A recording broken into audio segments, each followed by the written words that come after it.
Ô João, e nós vamos fazer o que com esse sermão seu, João?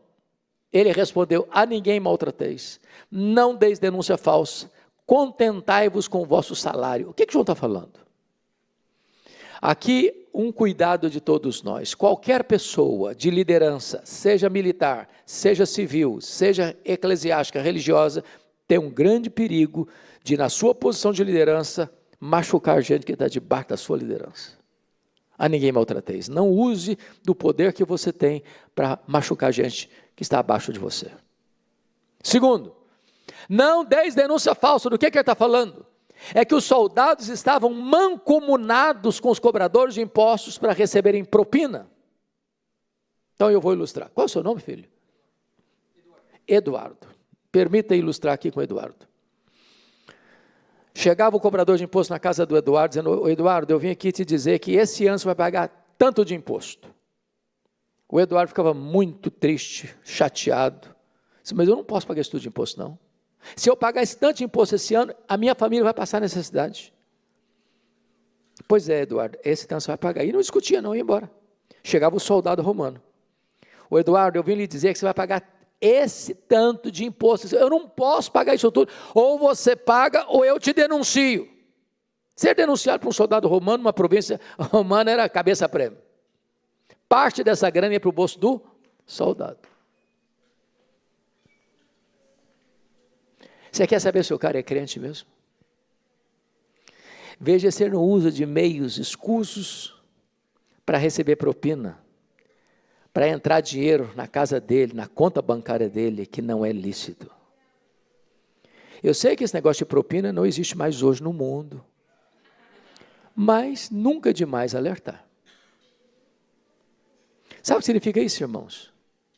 Não basta vir para a igreja, não basta ser chamado de evangélico, não basta ser chamado de presbiteriano. O evangelho transforma o caráter, o evangelho transforma a vida, o evangelho transforma a indústria, o evangelho transforma o comércio, o evangelho transforma as transações comerciais, o evangelho muda a vida. Dito isto, quero encerrar falando 3 coisas do pregador. E a primeira coisa que eu chamo a sua atenção do pregador é que ele tem plena consciência de quem ele é. Porque quando você lê Mateus 3, Lucas 3, Marcos 1, você percebe que essas multidões, porque está no plural, essas multidões de toda a província da Judéia, de toda a circunvizinhança do Jordão, de toda Jerusalém, vieram para o deserto e ouviram João Batista e chegaram a uma conclusão, pastor Jean, todos, sem exceção. Você quer saber de uma coisa? Esse João aí não é precursor do Messias, é coisa nenhuma, ele é o próprio Messias. Sabe quem pensou isso? Todos. Então, usando uma linguagem política, se João fosse candidato a Messias, todos os votos que entraram na urna, nenhum voto em branco, nenhum voto nulo, foram dados a João Batista. E esta conclusão que a multidão chega, transforma-se numa pergunta perigosa, sedutora, com aquela voz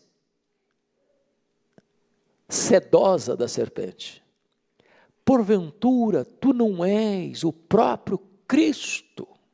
Olha o perigo aí, olha a tentativa de botar um homem no pedestal aí, olha a mania de botar um homem lá em cima, na prateleira de cima aí. Se João tivesse engolido aquela isca venenosa, ele podia pensar assim: bom, quer dizer, pensando bem, eu acho que eu sou um fenômeno. Ninguém juntou tanta gente num deserto como eu. Se eu me declaro Messias aqui, o povo já tem do meu lado. Não, ele não engoliu a isca venenosa. Não, eu não sou o Messias. Eu vim preparar o caminho dele. Eu não sou o verbo, eu sou apenas uma voz que clama no deserto. Eu não sou a luz, eu aponto para ele e digo: eis a verdadeira luz que vindo ao mundo ilumina todo homem. Eu não sou o cordeiro, eu aponto para Jesus e digo: este é o cordeiro de Deus que tira o pecado do mundo. Eu não sou o noivo, eu sou apenas um amigo do noivo. Eu batizo com água, mas aquele que vem depois de mim é mais poderoso do que eu, e ele vos batizará com o Espírito Santo e com fogo. Na verdade, eu não sou nem digno de me curvar, desatar as correias das suas sandálias. Eu tenho um lema de vida: convém que ele cresça e que eu diminua. Não queira receber a glória que só pertence a Jesus. Não a nós, Senhor, não a nós, mas ao teu nome da glória, porque dele, por meio dele e para ele são todas as coisas. A segunda coisa é que esse homem tem plena consciência da sua limitação. Permita, reverendo Pedro, afirmar isso. Eu sei que já passaram pelo púlpito desta igreja, no seu passado distante, no seu presente, muitos homens de Deus, muitos pregadores. Hoje, esta igreja tem o privilégio de ter o senhor como pastor. No futuro, Deus, se Jesus não voltar antes, Deus levantará outros. Mas todos que já passaram, Ele que aqui está, e os que virão ainda no futuro, todos os pregadores, rigorosamente todos, sem exceção, são absolutamente limitados. João Batista disse: eu batizo com água, mas aquele que vem depois de mim é mais poderoso do que eu, e ele vos batizará com o Espírito Santo e com fogo. Irmãos, o mais eloquente pregador só pode se dirigir aos ouvidos. Só o Espírito Santo consegue falar ao coração. Não importa como um pastor batiza, se por aspersão, se por efusão, se por imersão, ele só pode usar o símbolo, a água. Só Jesus pode batizar com o Espírito Santo e com fogo.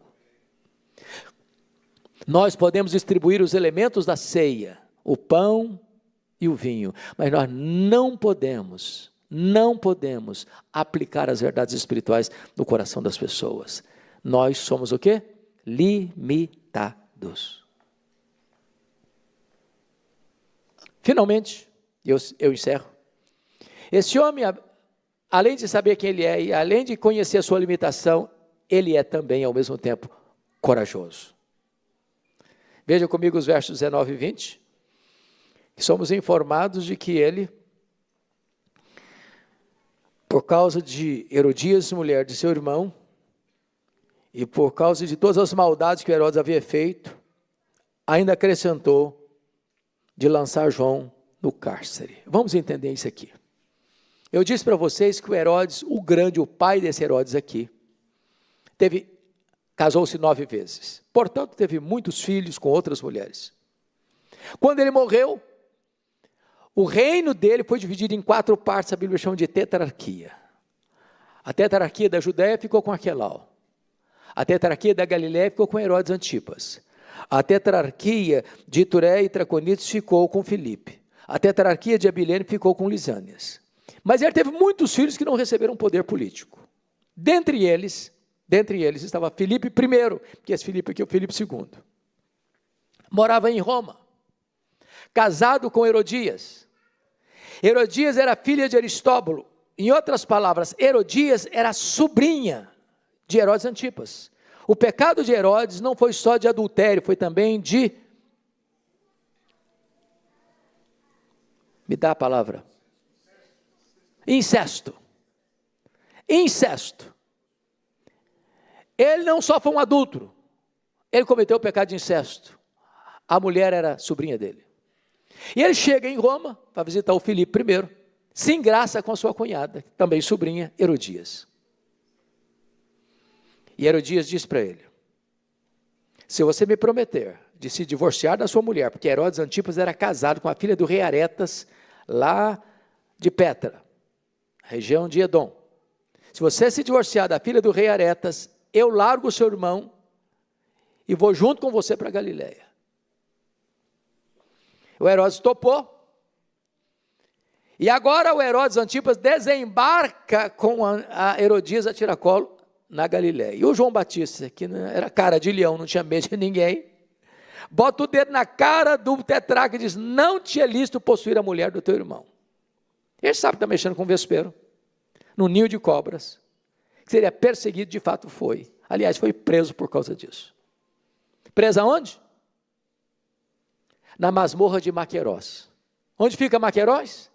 Ao lado do Mar Morto. Temperatura média durante o dia, 50 graus.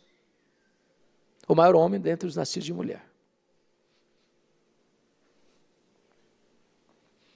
Um dia teve uma festa, aniversário de Herodes, E a filha de Herodias dançou desenvoltamente na presença dele. E ele, no fervor etílico, prometeu para ela, dando um cheque em branco: o que você quiser, eu te dou. A menina, tão maligna quanto a mãe, perguntou: mãe, o que é que eu peço? Carta branca, cheque em branco. A mãe disse: peça a cabeça de João Batista numa bandeja.